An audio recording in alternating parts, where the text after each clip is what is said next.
Likewise, think about who your brand is for. Who is your buyer persona? Get specific. If your niche is travel, then think about the kind of travel you're focused on. Is your audience interested in backpacking and experiencing countries in an authentic manner? Are they interested in beautiful scenery? Or are you selling luxurious experiences and getaways? These three focuses create entirely different brands aimed at different people. So once you've identified these factors, the logo can be born out of that. Your job is to express that through your logo and your company name, so that someone who has no prior experience of your business can look at it and know right away whether you might have something to offer them. Likewise, make sure that all the images you post and all the text you write is in service of that same mission statement and focus, such that all your content and marketing material is pushing the same values and speaking to the same core audience. This is how you will go about creating a strong brand for your Instagram account, and ultimately, your entire digital marketing strategy. 3 things you should never do when using Instagram marketing. Instagram marketing appears relatively straightforward on the face of it, being predominantly a matter of posting images and adding relevant hashtags to each one. But while this is true, it's also the case that there are some nuances that can get in the way of those who aren't overly familiar with the platform, and this is how mistakes happen. So keep listening, and we'll go over 3 big mistakes that new Instagram marketers sometimes make. 1. Not having anything to say. This is the first and biggest mistake you can make as an Instagram marketer, not having anything to say. And by that we mean not having a clear mission statement or clear values. It's up to you what niche or industry you want to work in. It's up to you what type of photos you want to share. But what's essential is that you offer something that is unique to you. The worst Instagram accounts are the ones that are totally generic. Fitness brands that have a random selection of photos of people working out. Or travel accounts that post pictures of people hiking through the mountains one moment and people in clubs the next. You need to hone in on what makes your account unique amongst the others in your niche. How are you going to stand out? What are you going to do differently? Decide who you want to be before you start out, and then make that clear in everything you post. 2. Using too many filters. Filters look great, right? Take a good-looking photo and add the right filter, and you can turn it into something really special. And if that's true, then what could be better than adding lots of filters? Filters on every single image. And plenty of edits to change the contrast, the saturation, the vignette.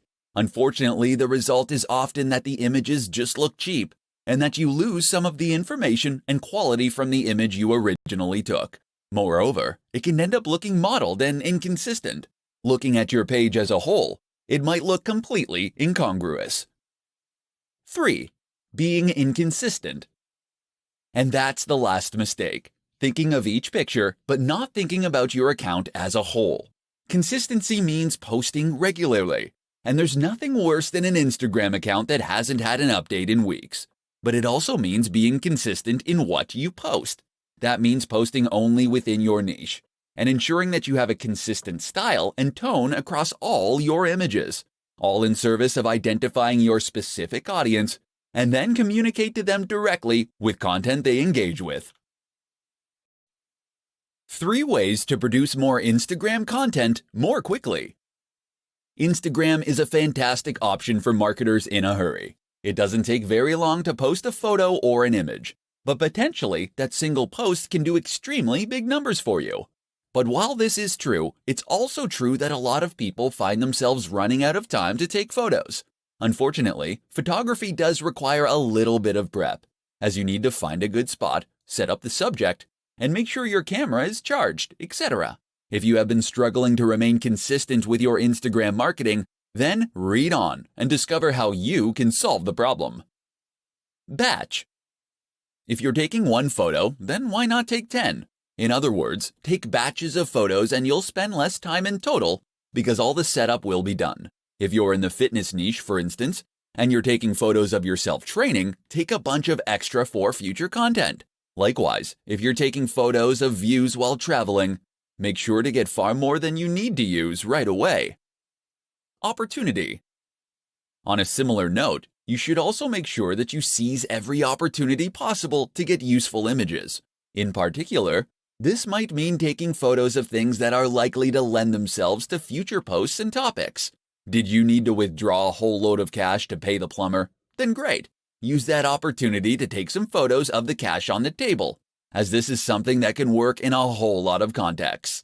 And while you're at that scenic location, this would be a good opportunity to get photos of not only the view, but of you doing yoga in front of the view, of your product in front of the view, of you climbing that mountain and looking successful.